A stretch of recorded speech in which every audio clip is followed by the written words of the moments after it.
Welcome back to Fright Club Minis. This is part 2 of my trick or treat diorama, and we are finishing up the stairs. We need a railing, so I cut 2 dowels, and I'm going to use these wood pieces as well. To make sure I get the angle correct, I'm using this template I drew, and then I can cut everything and glue it together.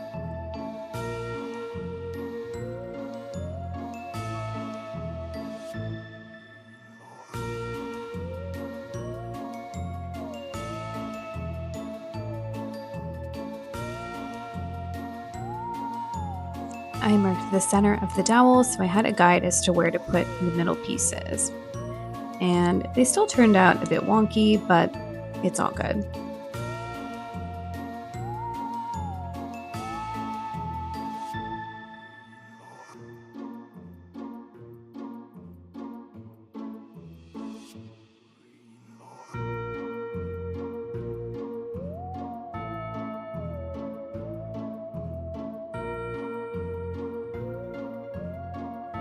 Now I'm going to add the little posts that go on either side. I think they're called newels, but I'm not sure. I'm going to glue those on, and then once everything dries, I can go ahead and paint everything. And since I will have the white paint out, I'm also going to go ahead and paint some side trim for the house.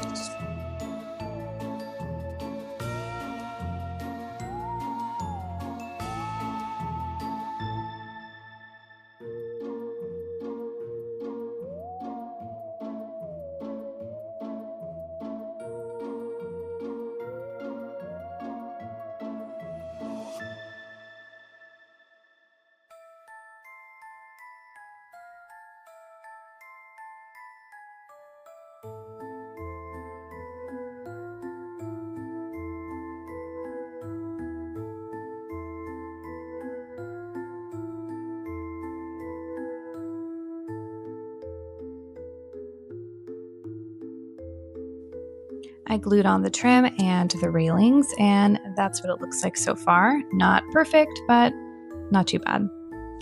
Now I'm going to make the posts for the little roof over the porch. So I'm just using these wood dowels. I cut them to size, and I'm using my L-shaped ruler to make sure that they're glued together at a right angle. I'm going to make 2 of them and glue them together and let them dry.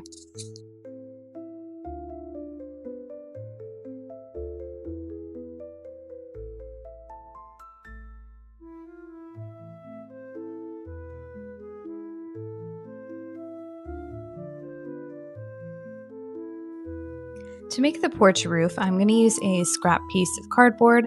I cut a base out of foam board, and I cut another piece for the front out of poster board.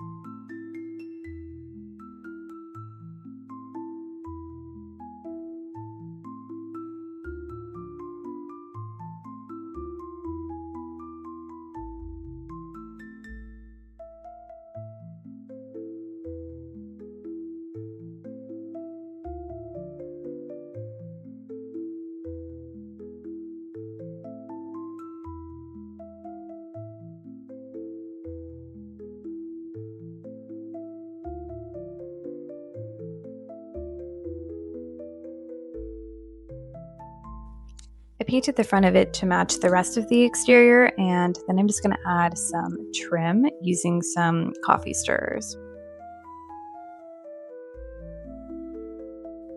I painted the trim white, and now I'm just going to glue it onto the posts that I glued onto the porch off camera.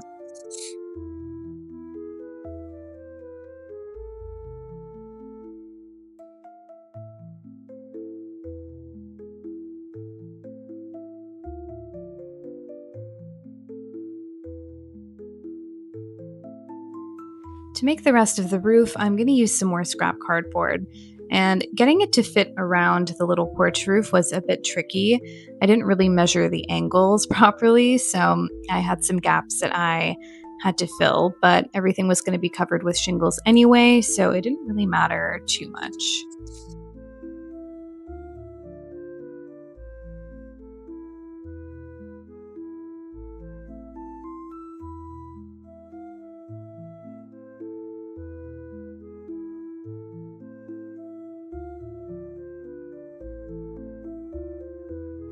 To make the shingles, I'm just using some cardstock, and this took forever. I'm starting out by just drawing some lines to make sure that they are roughly the same size. And then using my paper cutter, I'm going to cut all of those strips out. Um, Paper cutter is such a lifesaver, by the way. This is like one of my favorite tools. And once I got all the strips out, I cut all the little shingles by hand, and it was very tedious and annoying. And then after that, I had to glue them on the house, which was even more tedious and annoying, but we got it done.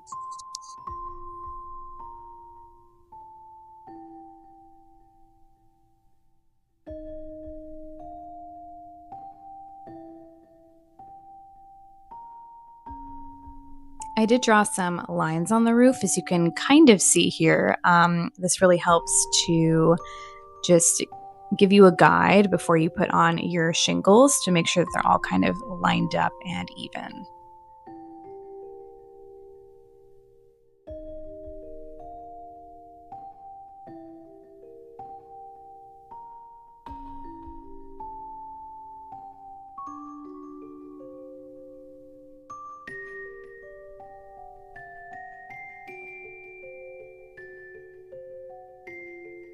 After I glued all the shingles on, I did add a little strip of poster board across the tops, as you can see, just to make it look a little bit neater. And then I went ahead and painted everything a really dark gray. I did add a little bit of baking soda in with the paint just to give it a little bit of texture and grit, but I don't know that you'll be able to see it once it's dry, but it's fine. While the roof dries, I'm going to get started on the picket fence, and I'm just going to use these wood strips that I bought. I'm just using my easy cutter to cut all of them out, and then I'm marking the center point on the top of each one, as you can see, because I'm going to need to angle the top of each piece to make it look like a picket fence. And this was the best way that I could think of to make sure that they're all relatively even.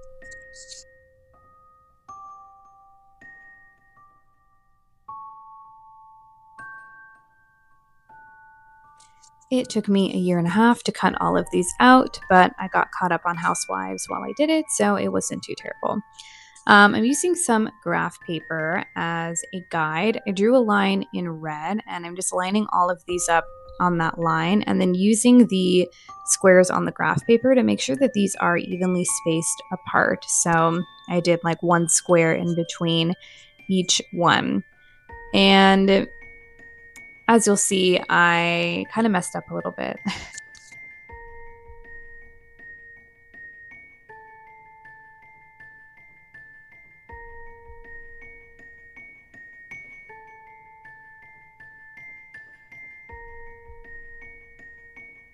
So I'm adding a piece of masking tape right above because I'm going to be transferring all of these up there. That was my initial idea, to put them all on this piece of tape, and then that way when I go to glue on the piece of wood that's going to go across all of them, they won't budge and I don't have to worry about anything getting messed up. So I moved everything up there, and now I'm just measuring out the center so I can figure out, or not the center, but like kind of the top and the bottom, so I can figure out where to glue on the two middle pieces.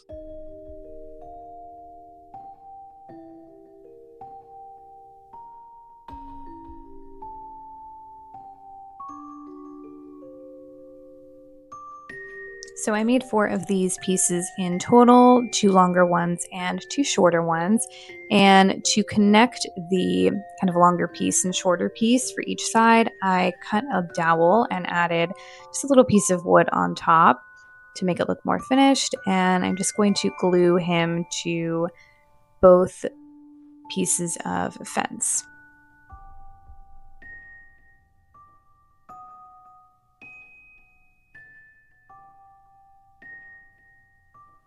Once I got everything glued together and it dried, that's what they look like, and I'm pretty happy with it, not too bad. Now it's time to paint. So initially I got out my white Behr paint from Home Depot, and as I started painting, I thought, wow, this is going to take forever. So I quickly shifted gears and took everything outside and spray painted it white, which I don't know why I didn't do that from the beginning, but oh well. I'm going to switch gears and start making some pumpkins because this house needs to look more on theme. So I'm just using some orange polymer clay and rolling it into a ball. And I'm going to use my little clay tool to draw lines down the side of it.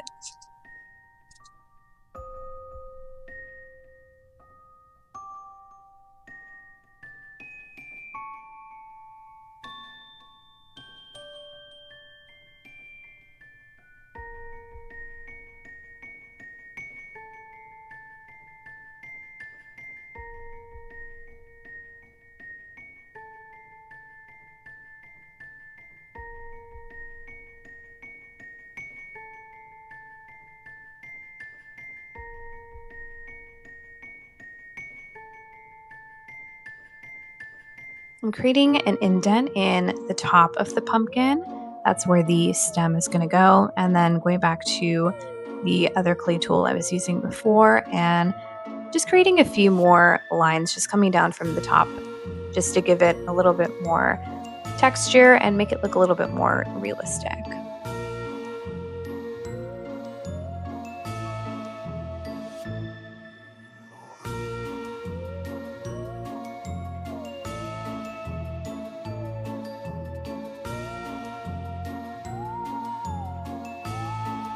I'm just going to repeat this process and make several more pumpkins of different shapes and sizes.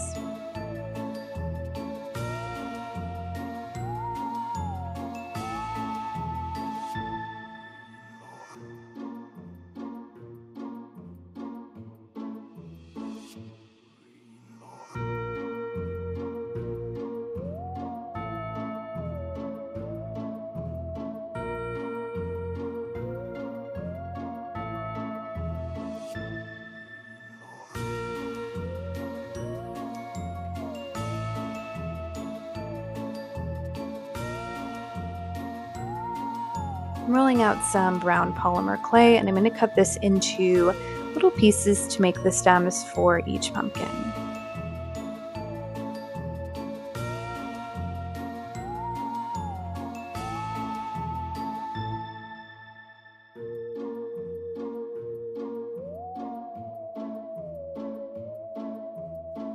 The next thing I want to make is the flaming pumpkin. I feel like this is really important to add. So I made a little foil mold, if you will, and this is full of dried rice.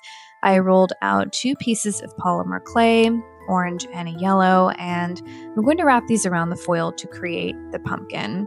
Because this one is like a jack-o'-lantern, I needed the inside to be hollow. So I watched a few videos on how to do this and kind of decided this would be the best method, so we will see if it works out.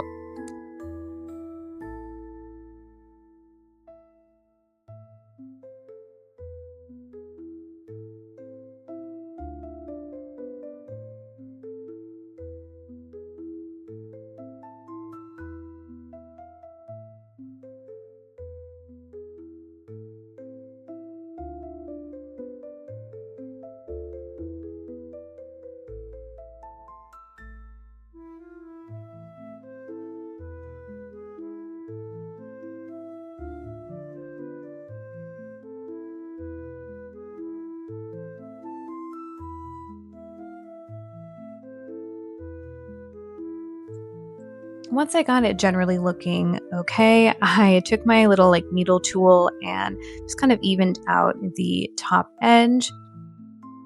And then I'm going to go ahead and cut out the little jack-o'-lantern face, which in this case is like 2 X's for the eyes and kind of like a stitched looking mouth.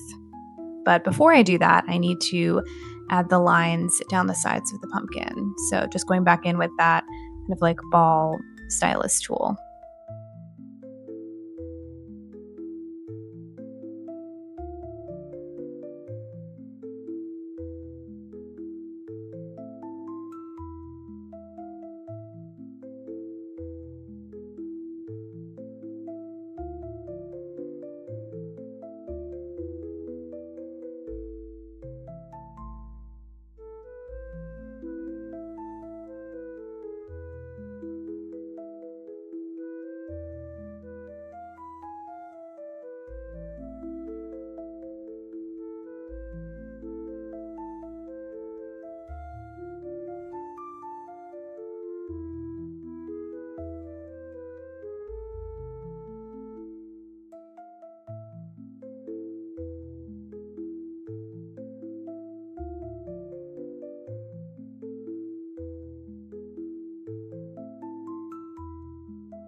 Once it's been baked and cooled, this is what it looks like, and it doesn't look too bad. I do have a few cracks that I need to address, so I'm just going to use a little bit of tacky glue to glue those together and make sure that the whole thing doesn't fall apart.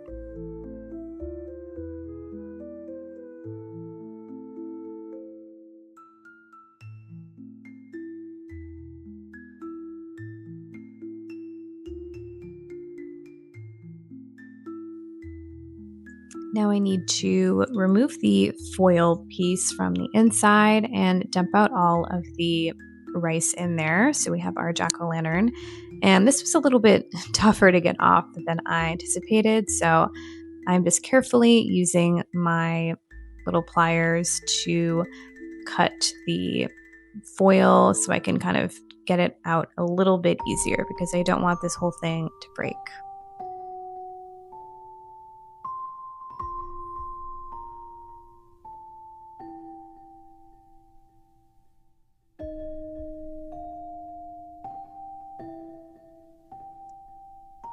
Now I was finally able to dump out the rice, and now I can carefully remove the remaining foil and just kind of like peel it from the inside. And hopefully, I have a decent looking jack-o'-lantern.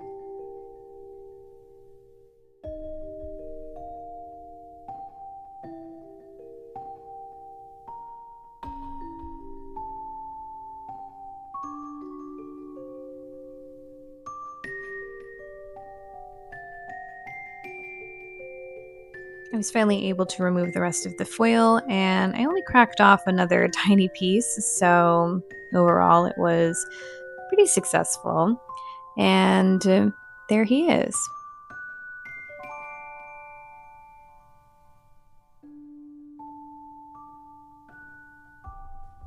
To make the flames that are inside of the pumpkin, I drew a flame shape on a piece of paper and then laid a piece of parchment paper over that.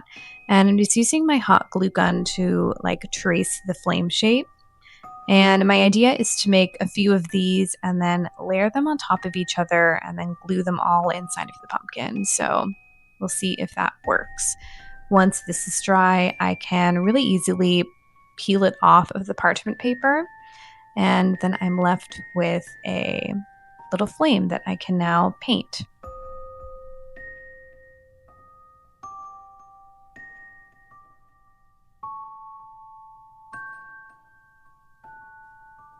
Once all my little flames are done, I can go ahead and start painting them. And I'm just going to do like a base layer of yellow and then add on some orange and just kind of build up the color from there.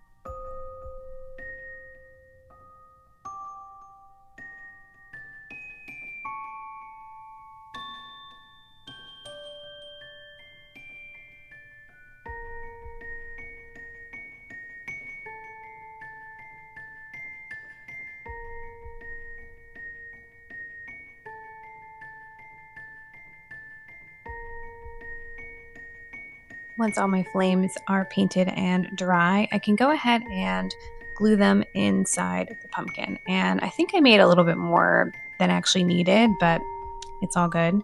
So that's kind of my idea, to stack the kind of taller one in the back and then put the shorter one in the front. So just adding some hot glue to the inside of the jack-o'-lantern and then placing my flames in like so.